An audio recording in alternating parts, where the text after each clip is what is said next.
जय श्री कृष्ण जय मित्रों केम छो धोरण 9 विज्ञान प्रकरण 5 सजीवनो पायो एकम जे रीते आपणे 1 થી 4 विडियो लेक्चर अभ्यास कर्यो। आज आ 5मो विडियो लेक्चर छे। आपणे आगला विडियो लेक्चर में केटलीक जे अगत्यना आपणे सवाल जवाब जे शीख्या एमां छेल्ले आदिकोष केंद्रीय कोष अने सुकोष केंद्रीय कोषनो तफावत शीख्या। त्यारबाद एनी पर आपणे जे अगत्यनी जे टूंकणो हती कि सुकोष केंद्रीय विषय आपणे समजाव्युं, एना कार्यो, त्या पछी रंगसूत्रीय द्रव्य एटले के रंगसूत्र विषय आपणे समजाव्युं। त्यारबाद आपणे जे अगत्यना जे सवाल छे कि वनस्पति कोषमां कोष दिवाल, प्राणी कोष। त्यारबाद आपणे आजे जे आगळ कि आदिकोष केंद्रीय कोष अने सुकोष केंद्रीय कोष एटले के प्रोकैरियोटिक कोष अने यूकेरियोटिक कोष। आदिकोष केंद्रीय कोष एटले प्रोकैरियोटिक कोष कहेवाय छे अने सुकोष केंद्रीय कोष एटले के यूकेरियोटिक कोष कहेवाय छे। तो आनो तफावत आपणे शीख्या। આજે આપણે એના વિશે સમજવાનું છે અને ત્યારબાદ જે ખૂબ જ આપણે કહી શકાય કોષીય અંગિકાઓ કે જે અંતરકોષ રસઝાડ, રિબોઝોમ્સ, લાઇસોઝોમ્સ, ગોલ્ગી પ્રસાધન, કણાભસૂત્રો, રંજક દ્રવ્ય અને રસધાની, આ બધી જે આપણી કોષની અગત્યની અંગિકાઓ છે એના વિશે આપણે અભ્યાસ કરીશું। તો સૌથી પહેલા આજે આપણે आदिकोष केंद्रीय कोष એટલે કે પ્રોકેરિયોટિક કોષ વિશે આપણે સમજવાનું છે। ચોપડીમાં તમને આકૃતિ પણ આપેલી છે કે આદિકોષ કેન્દ્રીય કોષ એટલે કે પ્રોકેરિયોટિક કોષ। કોષના બે પ્રકાર પડે, આદિકોષ કેન્દ્રીય કોષ અને સુકોષ કેન્દ્રીય કોષ એટલે કે પ્રોકેરિયોટિક કોષ અને યુકેરિયોટિક કોષ। તો સૌથી પહેલા આપણે પ્રોકેરિયોટિક કોષ એટલે કે આદિકોષ કેન્દ્રીય કોષ વિશે સમજાવો। બે માર્કનો સવાલ છે। તો પ્રાથમિક પ્રકારનું કોષ કેન્દ્ર ધરાવતા કોષને આદિકોષ કેન્દ્રીય કોષ કહે છે। જેમ કે ફરી એકવાર प्राथमिक प्रकार कोष केंद्र धरावता कोषने आदिकोष केंद्रीय कोष कहे छे। आवा कोष धरावता सजीवोने आदिकोष केंद्रीय सजीव कहे। उदाहरण तरीके कोण आवशे? बेक्टेरिया एटले के जीवाणु अने साइनोबेक्टेरिया एटले के निलरित लिंग। तो आवा जे सजीवो छे जे मित्रों ने आदिकोष केंद्रीय सजीवो एटले के प्रोकैरियोटिक सजीवो तरीके ओळखवामां आवे छे। केम? कारण के प्राथमिक प्रकारનું कोष केंद्र धरावता होय छे। तेमां कोष केंद्र पટલના अभाव ने कारणे कोषनो कोष केंद्रीय प्रदेश ओछो विकसित पामेलो होय छे। केम? कारण के आदिकोष केंद्रीय कोष छे माटे એટલે જે કોષ કેન્દ્ર પટલનો અભાવ હોય છે અને કોષ કેન્દ્ર પટલના અભાવને કારણે કોષનો જે કોષ કેન્દ્રીય પ્રદેશ એ ઓછો વિકાસ પામેલો હોય છે અને આવા અવિકસિત કોષ કેન્દ્રીય પ્રદેશમાં શું હોય છે મિત્રો? તો માત્ર ન્યુક્લિક એસિડ ધરાવે છે, જેને શું કહેવાય છે? ન્યુક્લિઓઇડ કહે છે। ચોપડીમાં તમે એની આકૃતિ આપેલી છે। એવા જે અવિકસિત કોષ કેન્દ્રીય પ્રદેશમાં માત્ર ન્યુક્લિક એસિડ હોય છે અને ન્યુક્લિઓઇડ કહેવાય છે। વિવિધ પટલમય અંગિકાઓ જેવી કે કણાભસૂત્રો, હરિતકણ, ગોલ્ગી પ્રસાધન, અંતરકોષ રસઝાડ વગેરે શું હોય છે તે મિત્રો? અભાવ હોય છે। કેમ? કારણ કે આ એક આદિકોષ કેન્દ્રીય કોષ હોય છે માટે વિવિધ પટલમય અંગિકાઓ કણાભસૂત્રો, હરિતકણ, ગોલ્ગી પ્રસાધન, અંતરકોષ રસઝાડ વગેરેનો અભાવ હોય છે। વિવિધ પટલમય અંગિકાઓના અભાવ आ अभावे अंगिका द्वारा थता कार्यों एक कोषरसीय भागों द्वारा निर्भर रीते आयोजन पामे छे। केम? कारण के पટલમાં अंगिकाओनो अभाव है અને પટલમાં अंगिकाओना अभावे जे अंगिका द्वारा थता जे कार्यों छे त्या कोषरसीय भागों द्वारा निर्भर रीते आयोजन पामे छे। માં प्रकाश संश्लेषी बैक्टेरिया એટલે કે आदिकोष केंद्रीय सजीवों શું હોય? क्लोरोफिल। आ क्लोरोफिल कोषरसीय पટલની પુટિકા એટલે કે કોથળી જેવી રચનામાં હોય છે। કેમ? કારણ કે એ આદિકોષ કેન્દ્રીય કોષ છે માટે। વિદ્યાર્થી મિત્રો આ એક બે માર્કનો સવાલ છે। આકૃતિ ચોપડીમાં આપેલી છે। આકૃતિ પૂછે તો 3 માર્કનો સવાલ થાય કે આદિકોષ કેન્દ્રીય કોષ વિશે સમજાવો આકૃતિ સહિત। તો આ રીતે કહી શકાય કે પ્રોકેરિયોટિક કોષ છે અને આપણે આગળ ગયા વિડિયો લેક્ચરમાં આપણે સુકોષ કેન્દ્રીય કોષ કેન્દ્ર વિશે આપણે સમજાવ્યું, જેમાં આપણે એના કાર્ય વિશે અને રંગસૂત્રીય દ્રવ્ય એટલે કે રંગસૂત્ર વિશે પણ સમજાવ્યું। અને ત્યાર વિદ્યાર્થી મિત્રો હવે આપણે આ પાઠમાં જે કેટલીક અગત્યની ટૂંકણો શીખવાની છે। મેં કીધું કે કોષમાં જે અગત્યની બધી અંગિકાઓ અને અંગિકાઓ કે જેમાં આપણે અંતરકોષ રસઝાડ, ત્યાં ગોલ્ગી પ્રસાધન, હરિતકણ, કણાભસૂત્રો, રંજક દ્રવ્યકણ, આ ઉપરાંત જે કહી શકાય કે રિબોઝોમ્સ અને રસધાની, આ બધી કોષની ખૂબ અગત્યની અંગિકાઓ છે જેના વિશે આપણે આ પાઠમાં ટૂંકણો જ છે। તો એમાં પહેલી ટૂંકણો છે અંતરકોષ રસઝાડ।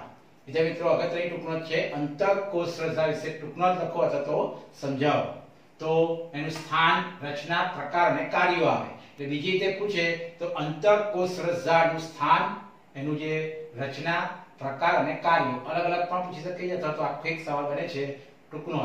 તો સ્થાન ક્યાં હશે? તો સુકોષ કેન્દ્રિત કોષના સમગ્ર કોષ રસના વિસ્તારમાં સમકેન્દ્રિત રીતે પથરાયેલી આ પટલમય રચના છે. આપણે કીધું કે આ એક પટલમય રચના છે જે સુકોષ કેન્દ્રિત કોષમાં જોવા મળશે.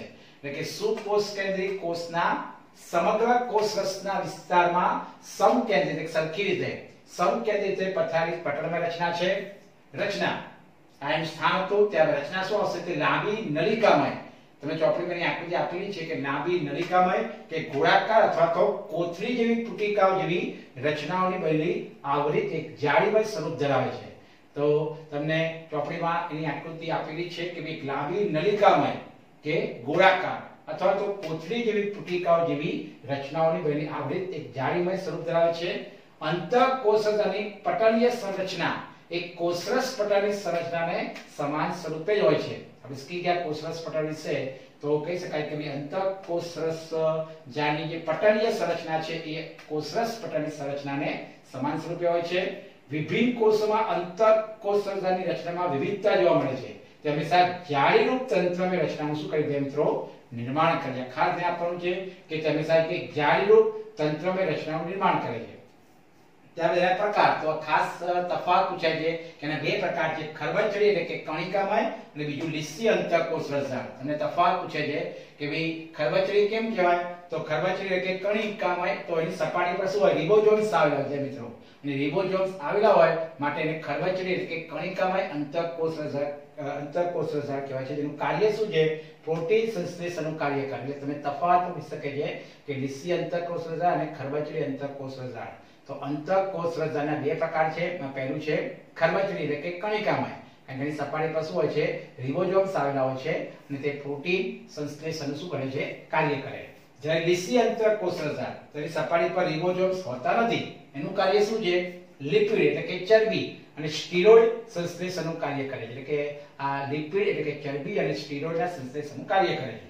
હવે એના કાર્યો છે એ પણ અલગ પૂછી શકે છે. તો કાર્યો છે પહેલું કોષ કેન્દ્ર અને કોષરસ વચ્ચે ખાસ અગત્યના કાર્યો કોષ કેન્દ્ર અને કોષરસ વચ્ચે કે કોષરસના વિવિધ પ્રદેશોમાં દ્રવ્યોના વહન માટે અંતઃકોષરસ જાળ આ વહન માર્ગ તરીકે કાર્ય કરે. એટલે કે અલગ અલગ જે દ્રવ્યોના વહન માટે એક વહન માર્ગ તરીકે કાર્ય કરે. કોની વચ્ચે? તો ફરી એકવાર કોષ કેન્દ્ર અને કોષરસ વચ્ચે. કોની વચ્ચે? કોષ કેન્દ્ર અને કોષરસ વચ્ચે કે કોષરસના વિવિધ પ્રદેશોમાં જે દ્રવ્ય છે એ વિવિધ પ્રદેશોમાં દ્રવ્યોના વહન માટે અંતઃકોષરસ જાળ વહન માર્ગ તરીકે કાર્ય કરે છે. બીજું કોષના અગત્યના કાર્ય માટે આવશ્યક પ્રોટીન અને લિપિડ એટલે કે ચરબીનું નિર્માણ કરે છે. કેટલાક પ્રોટીન અને લિપિડ એ કોષરસ પટલના બંધારણમાં ઉપયોગી જ્યારે કેટલાક શું આપણા ઉત્સેચક અને અંતઃસ્ત્રાવ તરીકે કાર્ય કરે છે. એટલે કે ભાઈ આ ખૂબ જ અગત્યનો બીજો મુદ્દો છે કે કોષના અગત્યના કાર્ય માટે આવશ્યક પ્રોટીન અને આ લિપિડનું નિર્માણ કરે અને કેટલાક પ્રોટીન અને લિપિડ એ કોષરસ પટલના બંધારણમાં ઉપયોગી જ્યારે કેટલાક ઉત્સેચક અને અંતઃસ્ત્રાવ તરીકે કાર્ય કરે છે. ત્રીજું કાર્ય કે કોષની કેટલીક જૈવ રાસાયણિક પ્રવૃત્તિઓ માટે અંતઃકોષરસ જાળ કોષરસીય બંધારણ સપાટી પૂરી પાડે છે. તે ફરી એકવાર કે કોષની કેટલીક જૈવ રાસાયણિક પ્રવૃત્તિઓ માટે અંતઃકોષરસ જાળ આ કોષરસીય બંધારણ સપાટી પૂરી પાડે છે. અને ચોથું કાર્ય કે આપણા પુષ્પવંશી પ્રાણીઓ એટલે કે ભાઈ જે કરોડ સ્તંભ ધરાવતા જે પુષ્પવંશી પ્રાણીઓ હોય એ પુષ્પવંશી પ્રાણીઓમાં યકૃત કોષોના સમૂહમાં ઘણા વિષારી દ્રવ્યો એટલે કે ઝેરી દ્રવ્યો હોય એ વિષારી દ્રવ્યો અને જે દવા હોય છે એને શું કરે? બિન વિષકારક બનાવવા માટે પણ અગત્યની ભૂમિકા ભજવે છે. છેલ્લો મુદ્દો અગત્યનો છે કે જે પુષ્પવંશી પ્રાણીઓ હોય એ પુષ્પવંશી પ્રાણીમાં યકૃત મીન્સ કે લીવર એ યકૃત કોષોના સમૂહમાં ઘણા જે વિષારી દ્રવ્યો અને જે દવાઓ હોય છે શું કરે? બિન વિષકારક બનાવવા માટે પણ આ અંગિકા અગત્યની ભૂમિકા ભજવે છે. આ રીતે તમને આખી ટૂંકનોટ પૂછે છે અને ટૂંકનોટ ના પૂછે તો અલગ અલગ પૂછે કે એનું સ્થાન છે, રચના છે, ત્યાર પછી એના પ્રકાર છે અને એના કાર્યો. અને આ ચારે વસ્તુ ભેગી થઈને આખી એક અંતઃકોષરસ જાળ જે આપણી કોષીય અંગિકા એમાં અગત્યની ટૂંકનોટ છે. અને તમને 2 માર્કના સવાલમાં ખાલી એના અંતઃકોષના કાર્ય પૂછી શકે છે, તફાવત પૂછી શકે છે, લીસી અંતઃકોષરસ જાળ, ખરબચડી અંતઃકોષરસ જાળ. તો આ રીતે તફાવત પાડી શકે છે અને આખી ટૂંકનોટ પણ બને છે. ત્યાર પછી આપણે બીજી અંગિકા વિશે અભ્યાસ કરીએ. વિદ્યાર્થી મિત્રો હવે આપણે બીજે આગળ સવાલ જોઈએ. બીજો સવાલ છે કે રિબોઝોમ્સ વિશે ટૂંકમાં સમજૂતી આપો. તો વિદ્યાર્થી મિત્રો આપણે આગળ ટૂંકમાં સમજાવી કે અંતઃકોષરસ જાળ તો અંતઃકોષ રસજાળમાં આપણે કીધું કે ભાઈ કણિકામય અંતઃકોષ રસજાળ અને લીસી અંતઃકોષ રસજાળ. તો એ કણિકામય અંતઃકોષ રસજાળ એટલે કે ખરબચડી, તો એની પર શું હોય છે? રિબોઝોમ્સ આવેલા હોય છે. તો આ રિબોઝોમ્સ વિશે ટૂંકમાં સમજૂતી આપો. 2 માર્કનો સવાલ છે. તો તે બધા જ સક્રિય કોષોમાં આવેલી અંગિકા છે. આ રિબોઝોમ્સ શું છે? બધા સક્રિય કોષોની અંગિકા છે. તે આદિકોષ કેન્દ્રિત કોષ અને સુકોષ કેન્દ્રિત કોષ બંનેમાં જોવા મળતી અંગિકા છે. એટલે કે પ્રોકેરિયોટિક અને યુકેરિયોટિક એ બંનેમાં, એટલે કે આદિકોષ કેન્દ્રિત કોષ અને સુકોષ કેન્દ્રિત કોષ. આદિકોષ કેન્દ્રિત કોષ એટલે પ્રોકેરિયોટિક કોષ અને યુકેરિયોટિક કોષ બંનેમાં જોવા મળતી અંગિકા છે. રિબોઝોમ્સ પટલ વિહીન અંગિકા છે. ખાસ ધ્યાન દીધા એક માર્કનો સવાલ કે પટલ વિહીન અંગિકા છે. સુકોષ કેન્દ્રિત કોષના કોષરસમાં કણિકામય અંતઃકોષ રસજાળ, આપણે સમજાય કણિકામય એટલે કે REE એટલે કે એને આપણે કણિકામય અંતઃકોષ રસજાળ એટલે કે રફ એન્ડોપ્લાસ્ટિક્સ કહેવાય છે ને. તો કણિકામય અંતઃકોષની સપાટી પર હરિતકણમાં અને કણાભ સૂત્રોમાં જોવા મળે છે. એટલે કે આજે સુકોષ કેન્દ્રિત કોષના કોષરસમાં, ફરી એકવાર કે સુકોષ કેન્દ્રિત કોષના કોષરસમાં કણિકામય અંતઃકોષ રસજાળની સપાટી પર આપણે શીખી ગયા હરિતકણમાં અને કણાભ સૂત્રોમાં જોવા મળે છે. અને તે કોષમાં પ્રોટીન સંશ્લેષણ માટેનું શું છે? સ્થાન છે.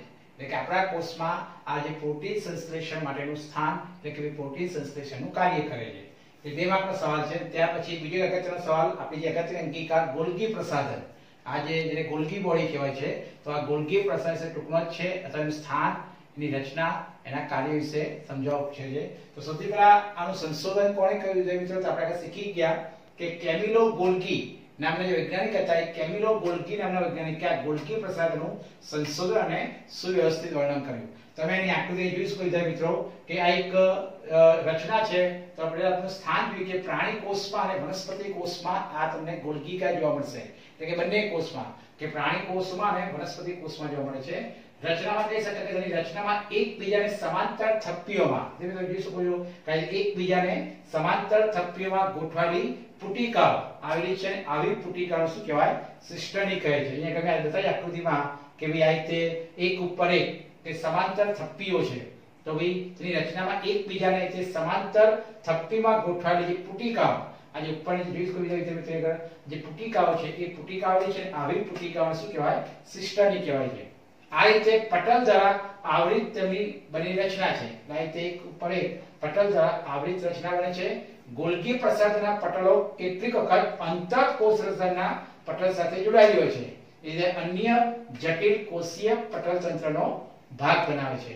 વિદ્યાર્થી મિત્રોને આકૃતિ પૂછે તો આ રીતે આપણે આકૃતિ જોઈ શકાય છે કે એક ઉપર એક જે જોઈ શકો છો તમે કે એકબીજાને સમાંતર ગોઠવાયેલી જે થપ્પી છે અને જે થપ્પીઓમાં ગોઠવાયેલી પુટિકાઓ છે, એ પુટિકાને આપણે શું કહેવાય છે? સિસ્ટર્ની કહેવાય છે. અને ત્યારબાદ તમે કહી શકાય કે આ જે સિસ્ટર્ની છે, તો આ રીતે પટલ દ્વારા આવૃત તંત્રની રચના છે. અને ગોલ્ગી પ્રસાધનના પટલો કેટલીક વખત અંતઃકોષ રસજાળના પટલ સાથે જોડાયેલી હોય છે. એ રીતે અન્ય જટિલ કોષીય પટલ તંત્રનો પણ ભાગ બનાવે છે.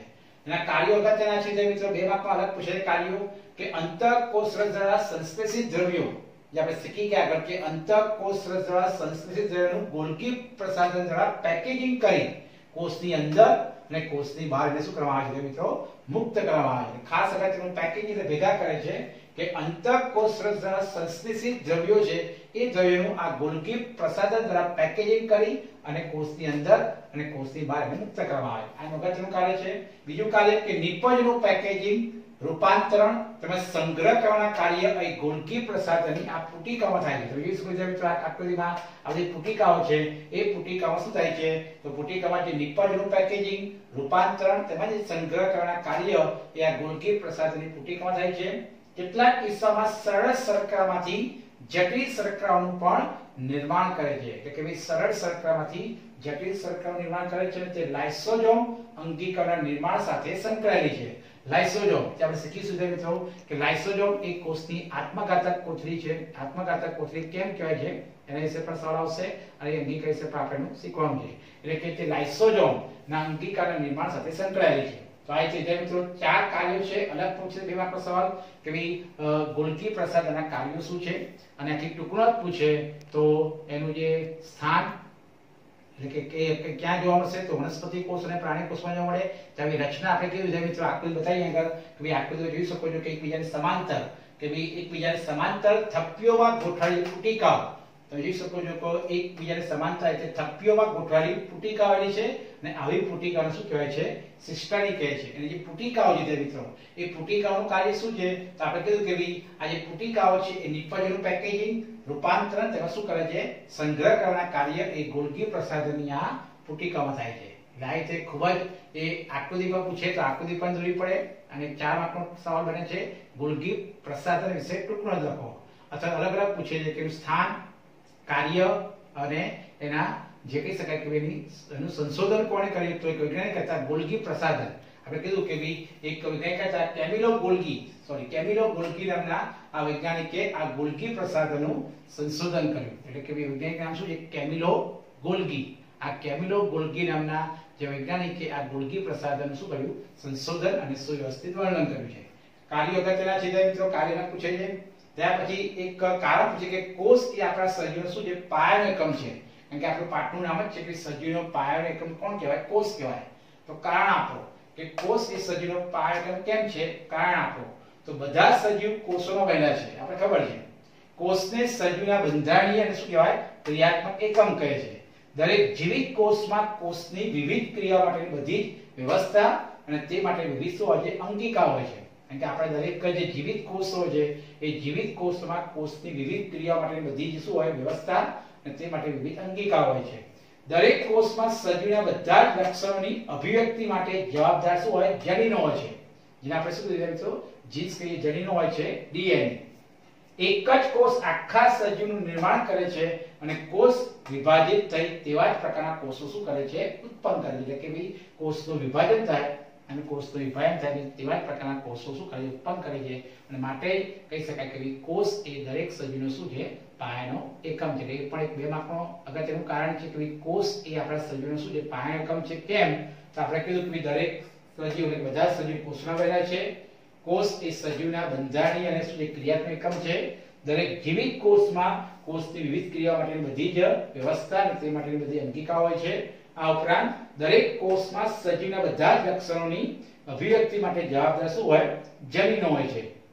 ડીએનએ એટલે કે ડીઓક્સીરીબો ન્યુક્લિક એસિડ હોય છે. એક જ કોષ આખા સજીવનું નિર્માણ કરે છે અને કોષ વિભાજિત થઈ તેવા જ પ્રકારના કોષો ઉત્પન્ન કરે છે. માટે શું કહી શકાય છે મિત્રો? કે કોષ એ આપણા દરેક સજીવનો શું છે? પાયાનો એકમ છે. અને ત્યાર પછી આપણે કીધું કે ભાઈ આ લાઇસોસોમ્સ વિશે આપણે શીખીશું. ત્યાર પછી આપણે કીધું કે ભાઈ આ કણાભસૂત્રો એ કોષનો પાવર હાઉસ છે એના વિશે આપણે શીખીશું. ત્યાર પછી હરિતકણ અને રંજક દ્રવ્યકણ આ જે વિશે આપણે કેટલીક અભ્યાસ કરીશું. પણ આજે આપણે આ ખૂબ જ અગત્યના જે સવાલ શીખ્યા એમાં ખૂબ જ ટૂંકનો શીખ્યા. અગત્યની એક ગોલ્ગી પ્રસાધનની ટૂંકનો શીખ્યા. ત્યાર પછી આગળ આપણે જે આદિકોષ કેન્દ્રિત કોષ અને અંતઃકોષ રસઝાડ વિશે ટૂંકનો શીખ્યા. એના 2 પ્રકાર પડે, લીસી અંતઃકોષ રસઝાડ અને આપણે કણિકામય એટલે કે SER અને RE અને કહી શકાય છે આપણે RER અને SER. તો 2 પ્રકારની આ રીતે અંતઃકોષ રસઝાડ છે. લીસી એટલે કે સ્મૂધ કહેવાય છે અને ખરબચડી એટલે શું કહેવાય? રફ કહેવાય છે. તો આ રીતે લીસી અને કણિકામય આ 2 પ્રકારની અંતઃકોષ રસઝાડનો પ્રકાર છે. ત્યારે ગોલ્ગી પ્રસાધન ટૂંકનો મિત્રો આ બધા સવાલ ખૂબ જ અગત્યના છે. ધ્યાનથી વિડિયો લેક્ચરને ધ્યાનથી સાંભળીને ધ્યાનથી જોઈને અને આ જે સવાલ જવાબ ધ્યાનથી મોડે કરો અને ત્યારબાદ લખીને તૈયાર કરો. અને મારા વિડિયો લેક્ચરને ખાસ લાઈક અને સબસ્ક્રાઇબ ખાસ વિધિ કરીને હું જ્યારે પણ વિડિયો લેક્ચર મૂકું તમને તરત જ એના વિશે જાણ થાય. અને તમને કોઈ બી ક્વેરી હોય તો તરત મને WhatsApp અથવા ફોન કરી પૂછી શકો છો. વિદ્યાર્થી મિત્રો કીધું મને કે સાયન્સમાં સવાલ જવાબ લખીને તૈયાર કરો જેથી કરીને આપણે જલ્દી યાદ રહે. જય શ્રી કૃષ્ણ.